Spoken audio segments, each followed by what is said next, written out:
باللہ من الشیطان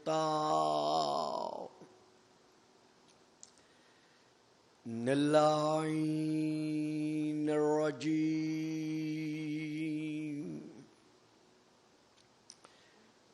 بسم اللہ الرحمن الرحیم الحمد للہ الذی جعل لیلۃ القدر خیرا من الف شہر والشکر للہ الذی جعلنا من اہل لیلۃ القدر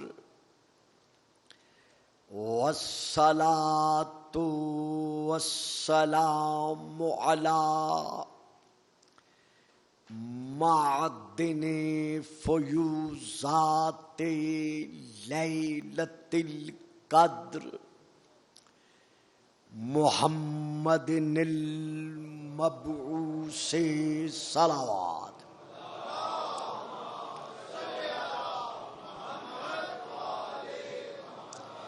قبل لیلۃ القدر وعلی جواہر علل ما ظہر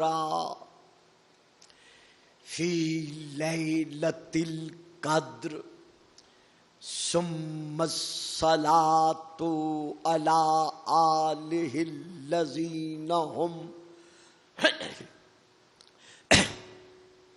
محال کتاب اللہ المنزل فی لیلۃ القدر وعلی شیعتہم الذین هم اوراق کتاب اللہ الذی نزل فی لیلۃ القدر اقتباسہم المعارف من مشکات لیلۃ القدر اما بعد فقد قال اللہ تبارک وتعالی الذی خالق لیلۃ القدر فی کتاب القدر وما آتاکم الرسول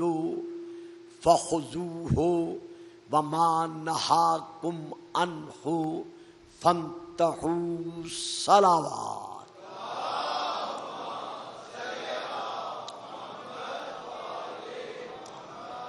نعرہ تکبیر نعرہ تکبیر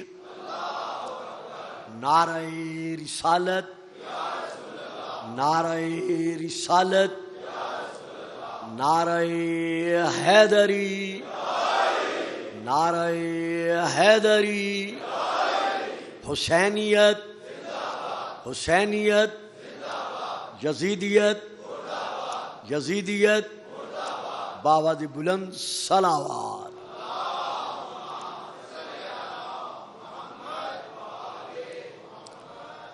صاحبان علم و عرفان و ایمان و ایقان، جو سلسلہ موضوع تقاریر کے اعتبار سے آپ کے ذوق سماعت کے سپرد کیا جا رہا ہے، آج کی تقریر کے سلسلے میں میں اس کے آغاز میں حضرت شیخ سعدی علیہ الرحمہ کی ربائی کے 2 شعر عرض کر رہا ہوں۔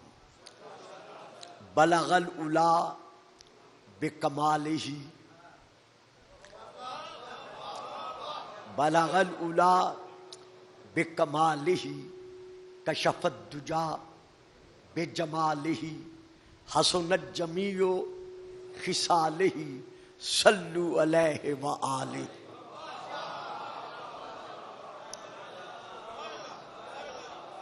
تو یہ کہنا کہ آل محمد پر درود کیوں بھیجا جا رہا ہے، اس کی تشریح اور اس کی تفصیل کچھ نہ کچھ قرآنی آیات اور احادیث کی روشنی میں آپ کے سامنے بیان کر چکا ہوں.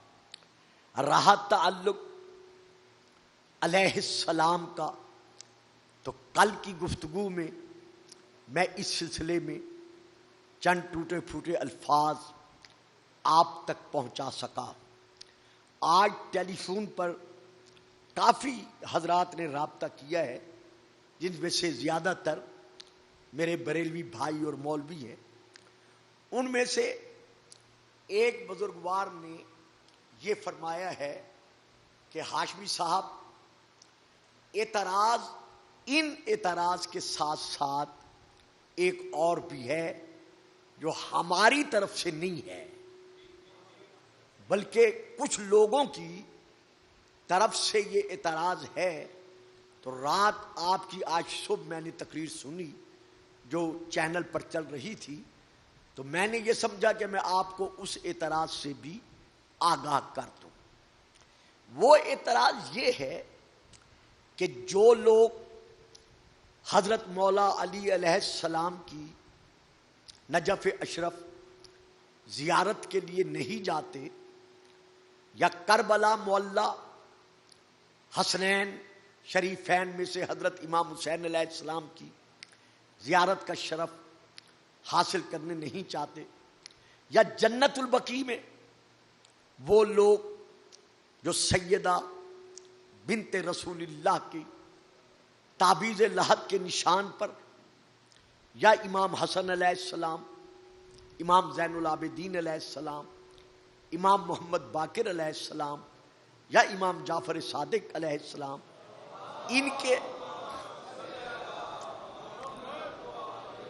تعویذ ہائے لحد کے نشانات پر نہیں چاہتے.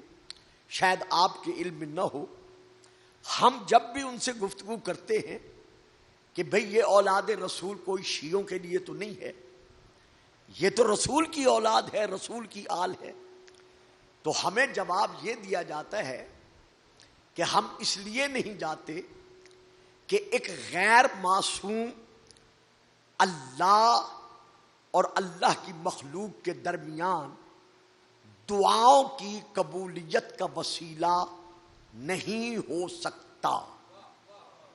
توجہ فرمائی صاحبان آپ نے.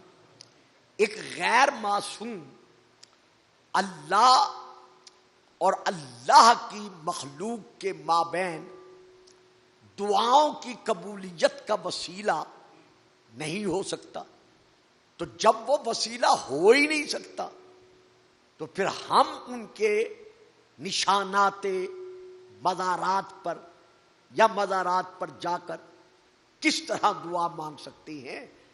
اگر ہاشمی صاحب آپ محسوس نہ کریں اور اسے تھوڑا سا واضح کر دیں تو ہو سکتا ہے کہ نئی نسل اس صراط مستقیم پر قائم رہ سکے جو ہم بریلوی علماء اپنی نسل کو دیتے چلے آ رہے ہیں.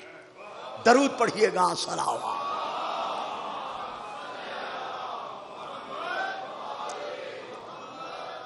تو اسی لیے میں اپنے ساتھ حسب عادت جو ان تقاریر میں جاری رہے گی یہ حوالہ جات میں اپنے ساتھ لے کے آیا ہوں. پہلا حوالہ ذہنوں میں یہ کوشچن رہے کہ غیر معصوم اللہ اور اللہ کی مخلوق کے درمیان دعاؤں کی قبولیت کا وسیلہ جب نہیں ہو سکتا تو ہم مولا علی کے مزار پر یا مولا حسین کے مزار پر یا بنت رسول کی تعویذ لحد کے نشان پر جا کر دعا کیوں مانگیں؟ یہ ہے ان کی طرف سے سوال، اپنی طرف سے نہیں ہے. اب میں اس کا دے رہا ہوں جواب کہ اگر حضرت علی کو، جناب سیدہ کو یعنی بی بی بطول عذرا کو، امام حسن اور امام حسین علیہم السلام کو غیر معصوم مان کر یہ کہو گے کہ غیر معصوم کا واسطہ اور وسیلہ اللہ کو نہیں دیا جا سکتا، تو پھر میں یہ گلفام ان لوگوں سے یہ پوچھنے کا حق رکھتا ہوں کہ جناب آدم علیہ السلام نے اپنی توبہ قبول کرانے کے لیے واسطہ کن کا دیا تھا؟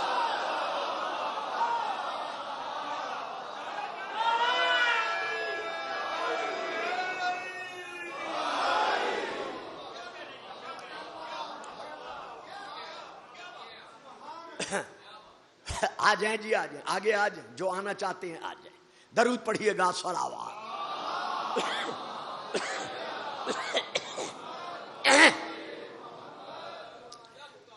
بڑی مہربانی، ذرا جلدی جلدی، جو وقت اتنا نہیں ہوتا۔ تو یہ تھا اعتراض۔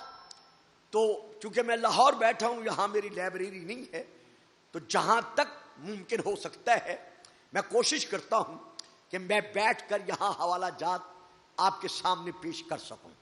تو یہ میرے ہاتھ میں ہے تفسیر در منصور، جلد نمبر 1، صفحہ نمبر 60 اور 61، صفحہ نمبر 60 کی آخری سطر ہے، بالکل آخری سطر، اور صفحہ نمبر 61 کی پہلی سطر ہے۔ یہ میرے بڑے بھائیوں کی کتاب تفسیر در منصور ہے، پہلی جلد ہے، صفحہ نمبر 60 اور 61 ہے، میں وہاں سے لے کے پڑھ رہا ہوں۔ اس میں یہ آیت ہے، فَتَلَقَّى آدَمُ مِن رَبِّهِ کلمات فَتَابَ عَلَيْهِ۔ جناب آدم علیہ السلام نے اللہ سے چند ایک کلمات کی معرفت کا علم حاصل کیا تھا۔ جب ان سے یہ ترک اولا میں کہہ رہا ہوں، یہاں گناہ لکھا ہوا ہے، جب ان سے ترک اولا ہوا تو وہ گریہ کرتے رہے، لیکن گریہ کرتے کرتے ایک مقام ایسا بھی آیا کہ اللہ نے ان کے رجوع کرنے کو قبول کر لیا۔ اب حضرت عبداللہ بن عباس رضی اللہ تعالی عنہما ان سے سوال کیا گیا کہ آپ بتائیں وہ کلمات کون سے ہیں؟ واہ واہ جی واہ، جو حضرت آدم جیسے نبی اللہ، خلیفۃ اللہ، ابو البشر کے رجوع کا وسیلہ اور سبب بنے۔ اب یہاں پر ہے، حضرت عبداللہ بن عباس نے کہا کہ اس کا جواب میں نہیں دیتا، بلکہ میں جواب وہ دیتا ہوں جو رسول نے دیا ہے۔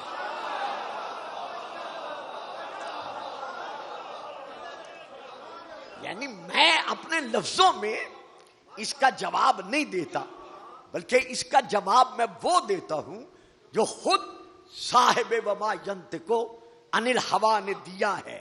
تو اب وہ کہتے ہیں کالا سألت رسول اللہ صلی اللہ علیہ وسلم عن الکلمات التی، کہ میں نے جناب رسول پاک سے خود یہ سوال کیا تھا کہ یا رسول اللہ وہ کون سے کلمات ہیں جن کا واسطہ ہمارے باپ آدم نے اللہ کی بارگاہ میں پیش کیا تھا۔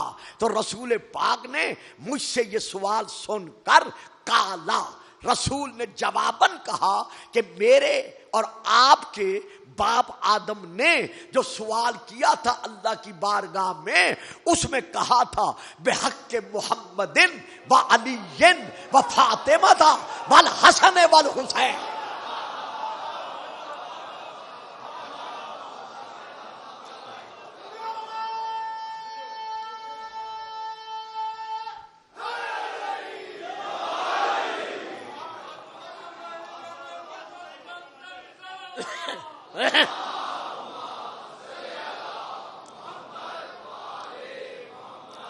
صاحبان علم شیعہ اور غیر شیعہ میرے عاشقان رسول، اللہ کرے تا ابد الآباد آپ عقیدہ محمد و آل محمد جو بخشا ہوا ہے اس پر قائم و دائم رہیں۔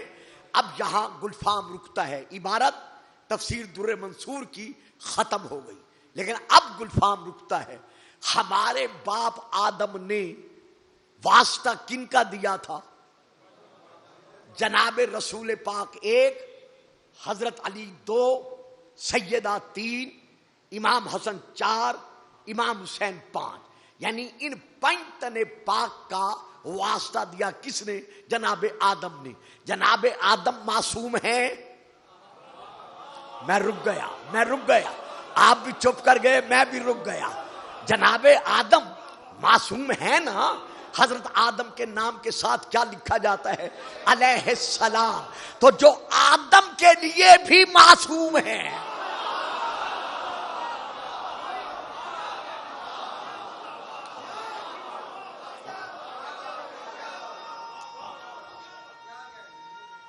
مہربانی، بڑی مہربانی۔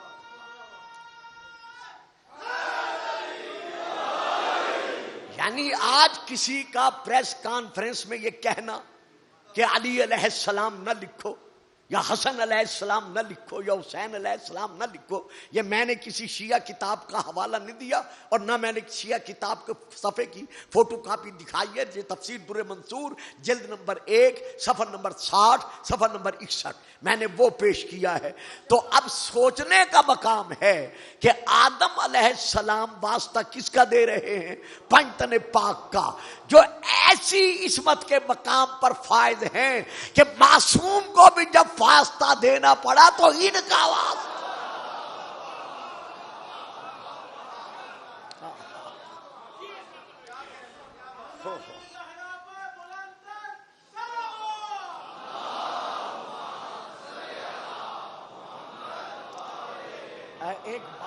ایک بات اور دینا، ہاں ایک بات دے لوں پھر بے شک نعرہ لگا لیجیے گا۔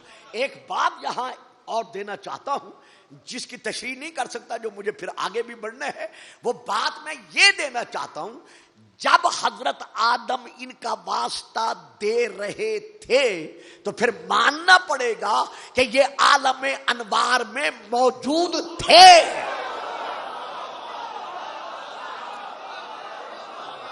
یہ تو تھا اس حضرت علامہ بریلوی صاحب کے فرمان کے مطابق میری گزارش۔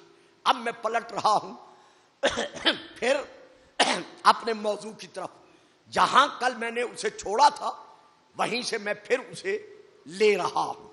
یہ دیکھیے، میں پھر حوالہ دے رہا ہوں تفسیر در منصور کا، جلد نمبر 5 عربی میں، صفحہ نمبر 168، سطر نمبر 3637۔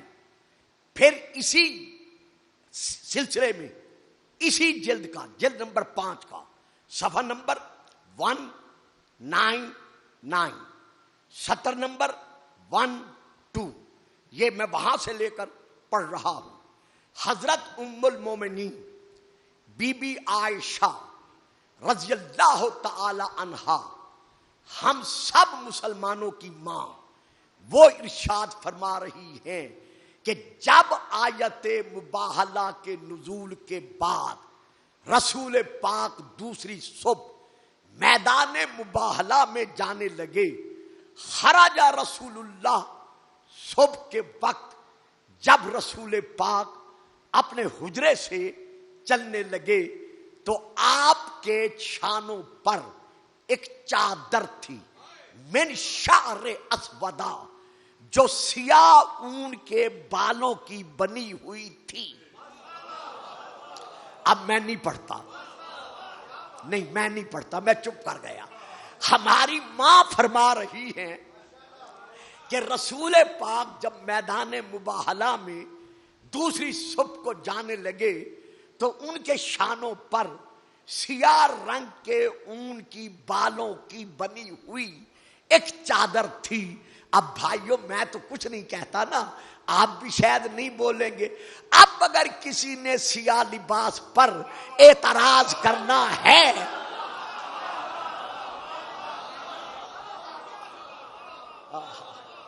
تو پھر اسے سوچنا پڑے گا کہ یہ اس کا اعتراض کہاں تک جا رہا ہے.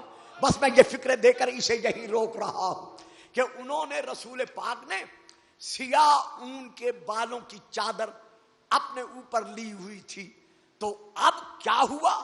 اتنے میں فجاء الحسن والحسین، شہزادہ حسن بھی آئے، شہزادہ حسین بھی آئے. فادخلہما معہ، رسول پاک نے ان دونوں کو اپنی چادر میں لے لیا.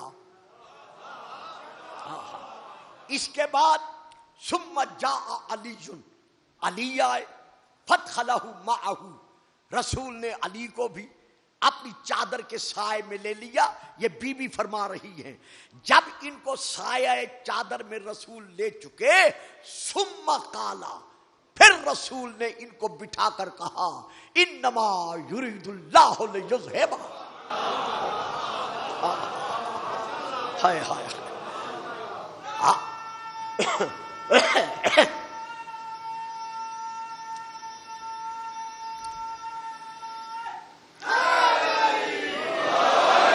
عنکم الرجس اہل البیت ویطہرکم تطہیرا.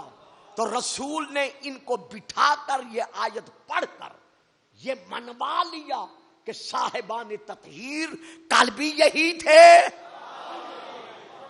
اور آج بھی یہی ہیں. ثابت ہو گیا کہ یہ معصوم ہیں. اب میں پھر اسی حوالے کے تحت آگے پڑھ رہا ہوں. صفحہ نمبر جو میں بتا چکا ہوں 199 کی سطر نمبر ہے 2020، اس پر یہ درج ہے. رسول پاک نے پھر ارشاد فرمایا فَأَنَا وَأَهْلُ بَيْتِي مُطَّهَّرُونَ مِنَ الذُّنُوبِ، کہ میں اور میری اہل بیت، اللہ اکبر، میں اور میری اہل بیت ہر قسم کے گناہ سے پاک ہیں. ہاں وہ گناہ ظاہری ہیں، ہاں گناہ باطنی ہے. یہ علی و فاطمہ، حسین و حسن ہر گناہ سے، خواہ وہ صغیرہ ہے خواہ وہ کبیرہ ہے، یہ ہر گناہ سے پاک ہیں. یہ رسول فرما رہے ہیں. اور اللہ کیا فرما رہا ہے؟ وَمَا آتَاكُمُ الرَّسُولُ فَخُذُوهُ، جو رسول دے وہ لو. اب جو کہتا ہے یہ غیر معصوم ہے، گلفام پوچھتا ہے جسے کافروں نے صادق مانا تو اس کے فیصلے پہ شک کر رہا ہے.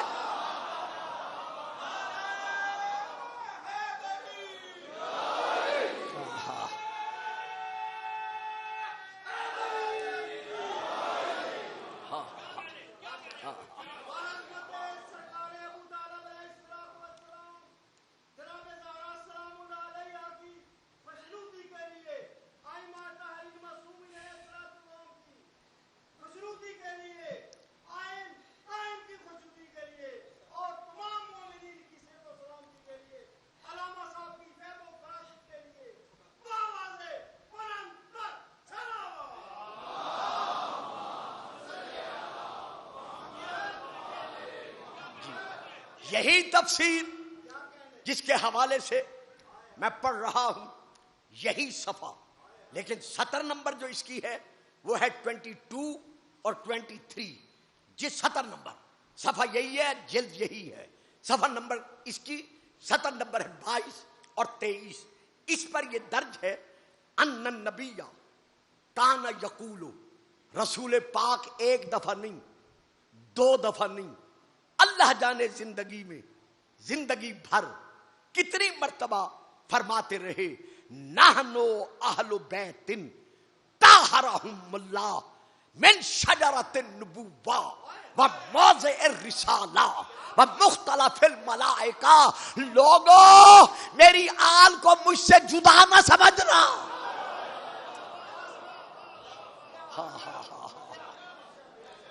نحنو اہل بیت النبوہ، ہم سب نبوت کی اہل طہرہم اللہ، ہم سب وہ ہیں اہل بیت اللہ کی طرف سے، یہ جو ہماری اہل بیت ہے یعنی ہم ہیں، طہرہم اللہ، اللہ نے ہم کو پاک و پاکیزہ بنا دیا ہے، من شجرۃ النبوہ، ہمیں اپنے حسب نسب پہ خیال نہ کرنا۔ پتہ نہیں میں کیا پڑھ گیا، آپ نے کیا سن لیا؟ ہمیں اپنے حسب نسب پر خیال نہ کرنا، من شجرۃ النبوہ، ہم شجرۃ النبوہ میں سے ہیں، ومعدن ہم موضع الرسالہ، ہم مقام رسالت رکھتے ہیں، ومختلف الملائکہ، اور ملائکہ کی آمد و رفت ہمارے دروازے پر گھروں میں جاری و ساری رہتی ہے، کبھی فاطمہ کی چکی چلانے آتے ہیں، کبھی حسنین کا جھولا،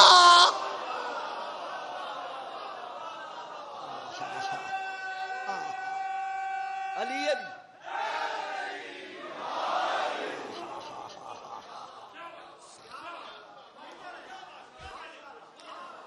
اللہ اکبر۔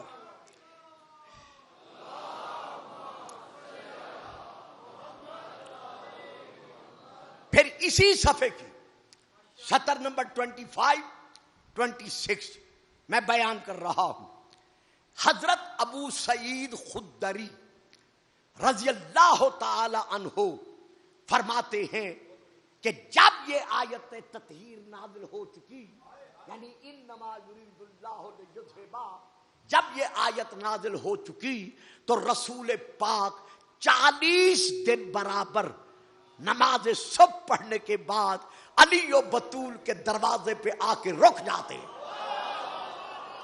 واہ جی واہ، واہ جی واہ، اور رک کر زنجیر در میں ہاتھ ڈال کر یقول و رسول فرماتے رہے، السلام علیکم اہل البیت ورحمۃ اللہ وبرکاتہ، الصلاۃ رحمکم اللہ، انما یرید اللہ لیذھب عنکم الرجس اہل البیت ویطہرکم تطہیرا۔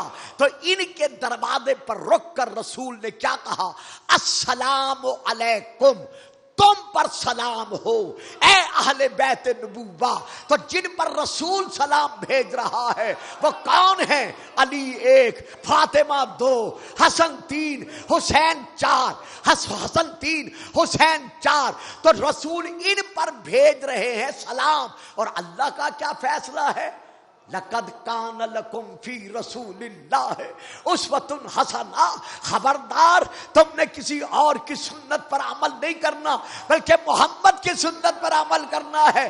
تو محمد ان پر سلام بھیج کر سنت دے رہا ہے کہ اگر میری سنت پہ چلنا ہے تو یہ کل بھی علیہ السلام تھے اور آج بھی۔ تو ان سے اللہ نے ہر قسم کے رجس کو دور کر دیا ہے۔ اب رجس پر ہے، اے پیارے بچوں، بہت اچھی بیٹا آپ تقریر کر رہے تھے، آپ کر رہے تھے، یہ کر رہے تھے، میں آپ کے حق میں دعا گو ہوں اور سب بچوں کے حق میں دعا گو ہوں۔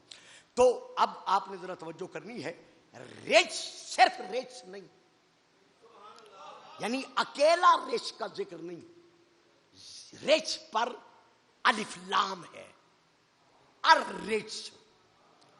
تو یہ الف لام کون سا ہے؟ یہی قبلہ و کعبہ جیسے علماء ہمیں پڑھاتے ہیں کہ یہ الف لام ہے استغراقی، یعنی گھیرے میں لینے والا، یعنی جو جو رجس ہے،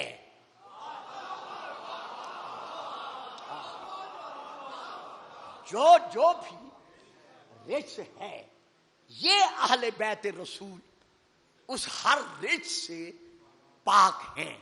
نعرے آپ لگا چکے، اب تھوڑا سا موضوع ایک ایسا سلسلہ ہے جس کی ضرورت ہے، اور آپ شاید خاموش بھی رہیں گے، ساتھ دے دیں گے تو بڑی مہربانی۔ تو یہاں دیکھنا یہ ہے کہ رجس کی کتنی قسمیں ہیں۔ ایک رجس ہے رجس سے طبیعی، انسان کی فطرت خود بخود جسے رجس مانتی ہے۔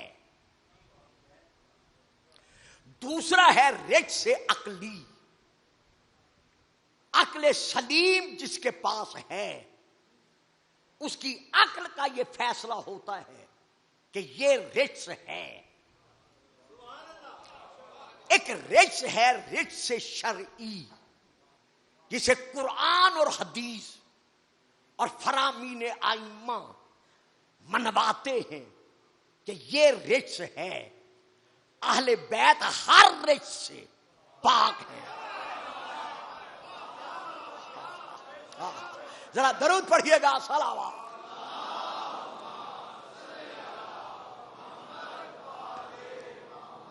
تو رجس سے طبیعی کیا ہے؟ اگر کوئی شخص کھانا کھا رہا ہے یا پانی پی رہا ہے اور اس کے دیکھتے دیکھتے کوئی اس میں گٹر کا پانی ملا دے تو اب طبیعت نہیں چاہے گی، پیاسا رہنا گوارا کر لے گا، لیکن وہ گٹر کے ملے ہوئے پانی سے پانی کو پینا گوارا نہیں کرے گا۔ باقی مثالیں خود سوچ لیجیے گا۔ یہ ہے رجس طبیعی۔ رجس عقلی کیا ہے؟ پوری دنیا انسانیت کا ہر انسان ظلم کو نفرت کی نگاہ سے دیکھتا ہے، خواہ وہ مسلمان ہے یا نہیں ہے، کسی دین پر ہے یا نہیں ہے، اسے کہتے ہیں رجس عقلی۔ اب تیسرا رجس کیا ہے؟ رجس شرعی۔ اس کے لیے میں آیت پڑھ رہا ہوں سورہ المائدہ کی، یا ایھا الذین آمنوا انما الخمر والمیسر والانصاب والازلام رجس من عمل الشیطان فاجتنبوہ لعلکم تفلحون۔ سوائے اس کے نہیں اے صاحبان ایمان کہ شراب، جوا، بت، پانسے کے تیر اور ہر شیطانی عمل یہ رجس ہے۔ اب اہل بیت کون ہے؟ ہر قسم کے رجس سے پاک ہے۔ خاموش تو ہو گئے ہو اور میں نے آگے بڑھنا ہے۔ ایک فکرہ دیتا ہوں، وہ شاید یاد ہو، ذرا صفحہ ذہن پہ زور دیجئے گا، شاید یاد آ جائے کہ ایک مقام ہے، کھچا کھچ لوگوں سے بھرا ہوا ہے، ہر طرف سے لوگ اس کو دیکھ رہے ہیں کہ یہ شرابی سزا کے لیے کیا کہہ رہا ہے، تو اب سزا کون دے گا؟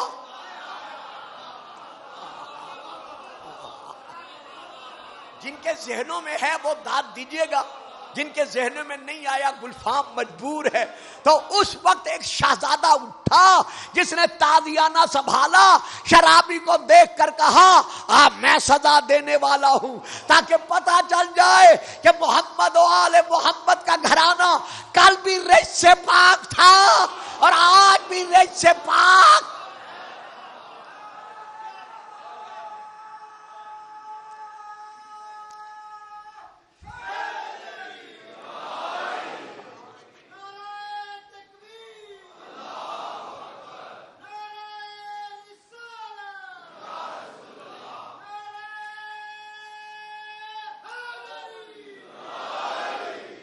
اب میں پھر آیت پڑھ رہا ہوں رجس شرعی کے متعلق، سورہ التوبہ، سورہ نمبر 9، آیت نمبر 95۔ انہم رجس ومأواہم جہنم۔ یہ جتنے کے جتنے منافق ہیں یہ سب کے سب خود رجس ہیں۔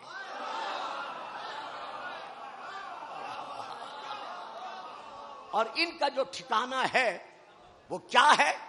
جہنم ہے۔ یعنی اتنے رجس میں بڑھ چکے ہیں کہ یہ خود رجس بن گئے ہیں۔ یہ ہے ایک آیت۔ اب میں پھر آیت پڑھ رہا ہوں اسی سورہ توبہ کی، آیت نمبر جو پڑھ رہا ہوں 125۔ وَأَمَّا الَّذِينَ فِي قُلُوبِهِم مَرَضٌ فَزَادَتْهُمْ رِجْسًا إِلَىٰ رِجْسِهِمْ وَمَاتُوا وَهُمْ کافرون۔ جن لوگوں کے دلوں میں نفاق کی بیماری ہے،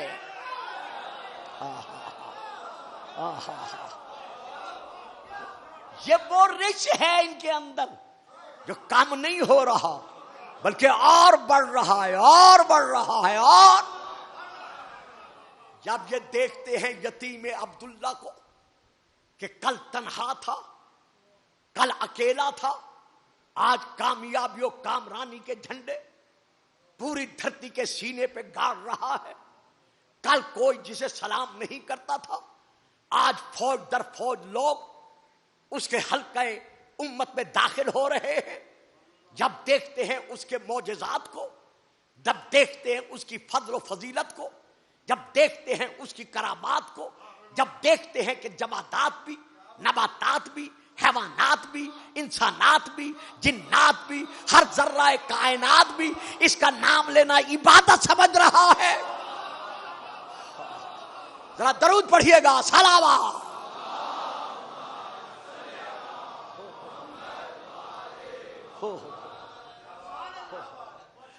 جب دیکھتے ہیں کہ انگلی کے اشارے سے چاند شک کر کے دکھا رہا ہے، جب دیکھتے ہیں دھوپ میں چلتا ہے تو بادل اس کے سر پر سایہ فگن نظر آتا ہے، جب دیکھتے ہیں جب پیاسے اس سے پانی طلب کرتے ہیں اور کوئی پانی کی سبیل نہیں ہوتی تو انگلیوں کو پوروں سے پانی برسا کے منواتا ہے کہ کوثر کے وارث ہم ہیں.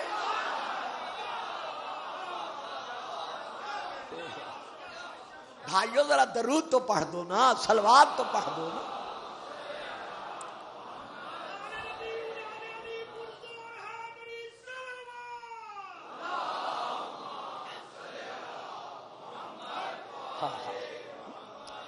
جب دیکھتے ہیں بے جان سنگریزے اس کے ہاتھوں پر آ کر جان پا کر کلمہ سنا رہے ہیں تو سٹ پٹا جاتے ہیں کہ عیسیٰ نے تو ان کو زندہ کیا تھا جن کے جسموں میں پہلے روح تھی، یہ تو بے جانوں سے کلمہ پڑھوا رہا ہے.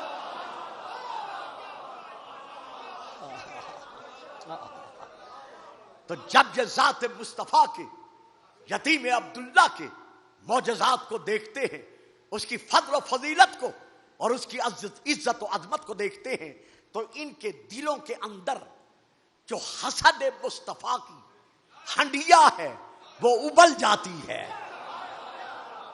اور وہ جو نفاق ہے وہ ان کو خاموش نہیں رہنے دیتا، وہ اور بڑھ رہا ہے. لیکن مجبور بھی ہے، کلمہ بھی پڑھ رہے ہیں. ہائے ہائے ہائے، کلمہ بھی. اذا جاءك المنافقون قالوا نشهد انك لرسول الله والله يعلم انك لرسوله والله يشهد ان المنافقين لكاذبون. سورہ المنافقون کی پہلی آیت کہ میرا حبیب جب تیری بارگاہ میں منافق آتے ہیں، میں اگلا ترجمے کا فکرہ نہیں کہتا، جب تیری بارگاہ میں منافق آتے ہیں، معلوم ہوا رحمت للعالمین تھے نا. جیسے اللہ نے ملائکہ کی صفوں میں ابلیس کا بیٹھنا برداشت کر لیا تھا،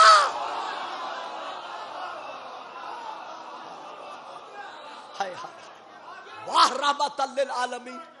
تیری رحمت کا کیا مقام ہے، کیا تیری رحمت کی عظمت ہے کہ اذا جاءک المنافقون، جب تیری بارگاہ میں میرا حبیب منافق آتے ہیں تو آ کر کہتے ہیں ہم گواہی دیتے ہیں کہ تو اللہ کا رسول ہے، اور اللہ بھی جانتا ہے کہ ہاں تو میرا بھیجا ہوا رسول ہے، لیکن واللہ یشہد ان المنافقین لکاذبون، لیکن اللہ گواہی دیتا ہے کہ یہ منافق جھوٹے ہیں، یہ کاذب ہیں، یعنی جو کچھ کہہ رہے ہیں دل سے نہیں کہہ رہے نہ. پھر یہاں آیت پڑھ دوں، سورہ نمبر 3 کی یہ آیت ہے کہ یہ منافق کون ہیں. یقولون بافواہہم ما لیس فی قلوبہم، یہ اپنی زبانوں سے وہ بات کہہ رہے ہیں جو ان کے دلوں میں نہیں ہے، یعنی دلوں میں عقیدہ اور ہے اور ان کی زبانوں پر عقیدہ. آئیے علامہ صاحب تشریف لائیں، بابا دے بلند صلوات.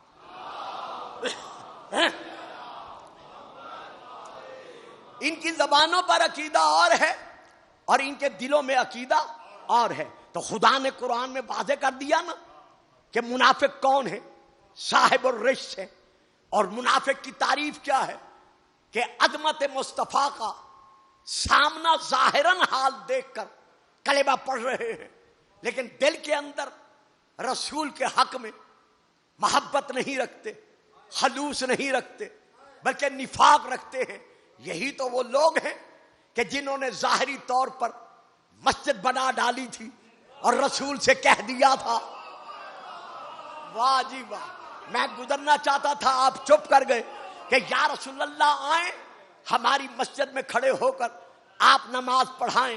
تو رسول پاک نے کیا فرمایا تھا کہ میں غزوہ تبوک میں جا رہا ہوں، واپس آؤں گا مجھے بلا لینا، میں آ جاؤں گا. جب رسول واپس آئے یہ لوگ پھر آئے کہ رسول اللہ آئیے نماز پڑھائیے. ابھی انہوں نے کہا ہی تھا کہ اوپر سے اللہ کا حکم آ گیا، میرا حبیب والذین اتخذوا مسجدا ضرارا وکفرا بین المومن تفریقا بین المومنین.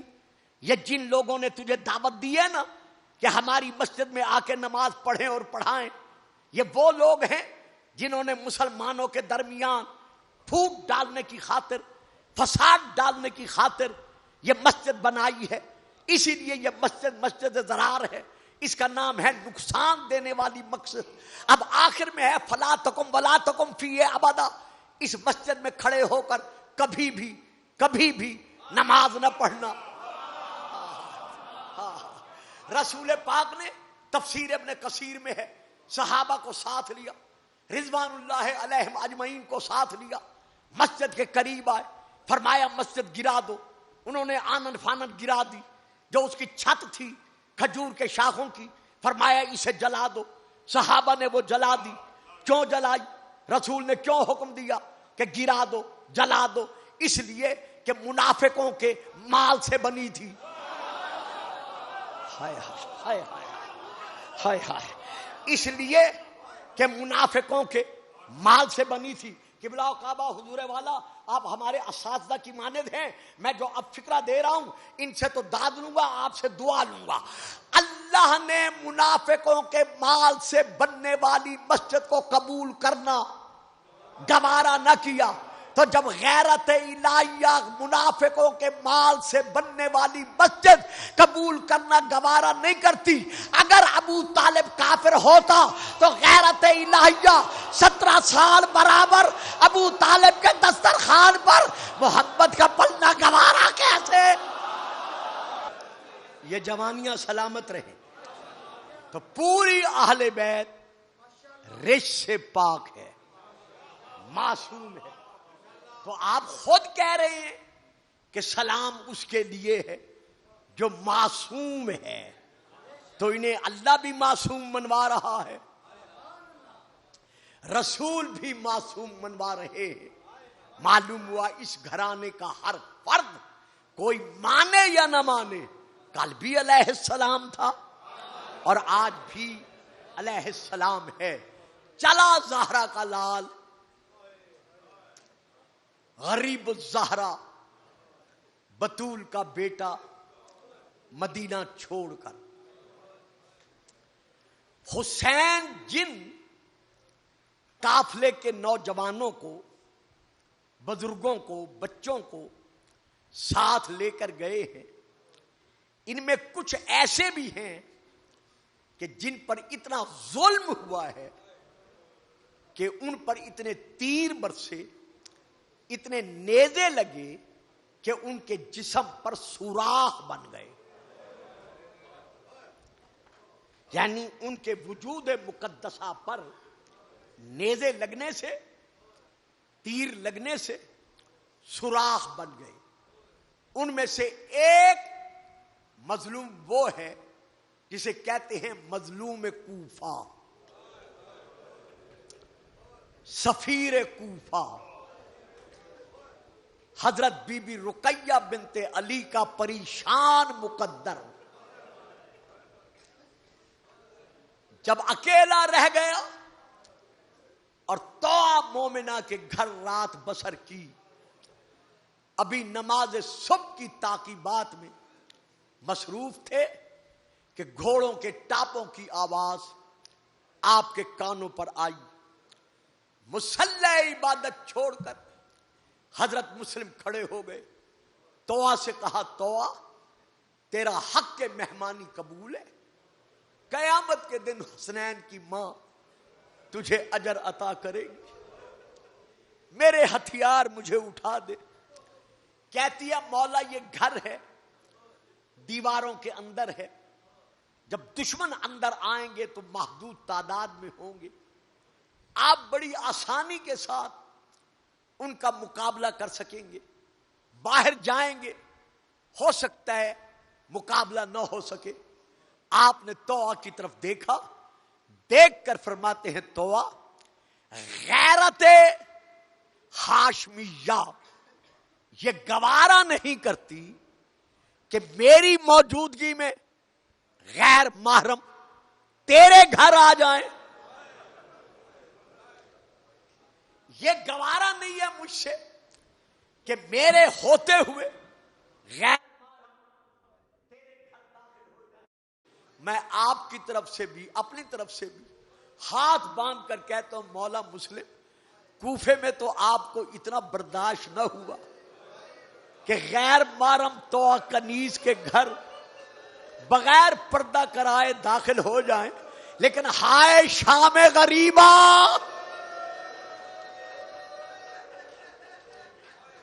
مرحبا مرحبا اجرکم من اللہ. ہاتھوں میں نیزے لیے ہوئے ظالم اس انداز میں خیموں کے اندر آئے کہ سیدہ زینب کو رو رو کے کہنا پڑا واہ عباسا واہ حسینا واہ اکبرا. اکبر تیری جاگیر میں زینب اجڑ گئی.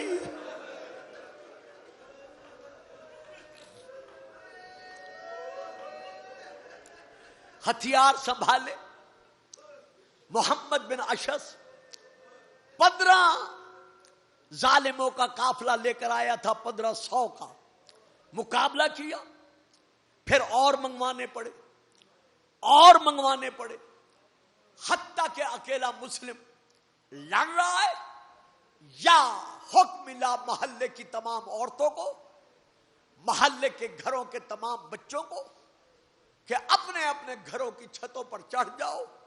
اگر کسی سے برداشت نہ ہو, صدقہ جناب مسلم کی مظلومیت کا مجھے معاف کر دینا, میں بغیر تاریخ پڑھے نہیں پڑھا کرتا.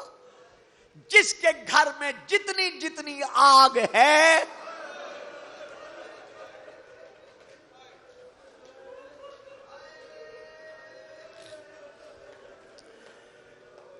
وہ اس پردیسی مسلم پر برساؤ. عورتیں مرد مکانوں کی چھتوں پر بچے چڑھ گئے.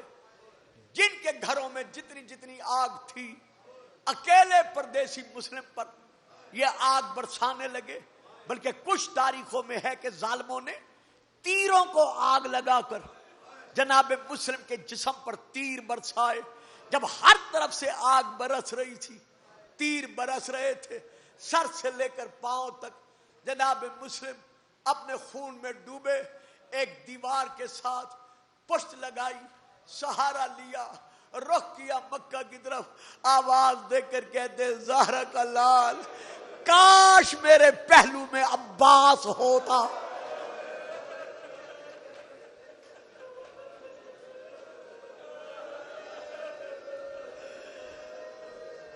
اگر عباس میرے ساتھ ہوتا میں اس طرح مارا نہ جاتا. یہ پہلا مسافر ہے حسینی قافلے کا جس پر اتنے تیر برسے ہیں کہ آپ کے جسم مبارکہ پر تیر لگنے سے سوراخ پڑ گئے.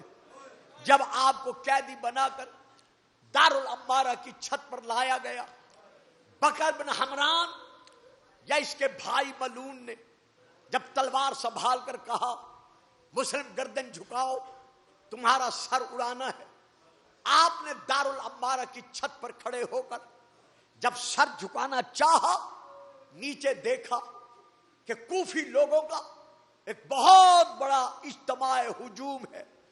آپ نے ہجوم دیکھ کر بکر بن حمران سے کہا ایک لمحہ رک جا. یہ رک گیا. آپ نے ان کی طرف دیکھ کر کہا کوفیو میں تم سے یہ نہیں کہتا کہ جب میرا لاشا زمین پر آئے مجھ پردیسی کو غسل دے دینا، مجھے کفن پہنا دینا، مجھے دفن کر دینا، نہ، میں اپنے متعلق تمہیں کچھ نہیں کہتا، صرف اتنا کہتا ہوں کل یوم العید ہوگا، عید کا دن ہوگا، تم اپنے اپنے بچوں کو نہلا دھلا کر انہیں بہترین صاف لباس پہنا کر انہیں انگلیوں سے پکڑ کر مسجدوں میں لے جاؤ گے۔ اگر کہیں میرے یتیم نظر آ جائیں،